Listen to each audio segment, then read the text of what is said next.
Hello, lovely people. Welcome back again. This is Samrina here. Did you know that you can add your favorite emoji to your Discord username profile? It is so cool, right? Having a favorite emoji on your profile is the sweetest thing ever. So let's get started with it.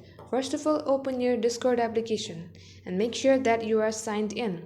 On your right side, click onto your profile and then click to the first option, Set Status. There at the end you can see set a custom status option. Tap onto that and then you can choose whichever emoji you like.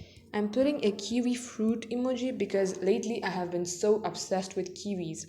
And also don't forget to tap the don't clear option. This option will retain your chosen emoji until you change it.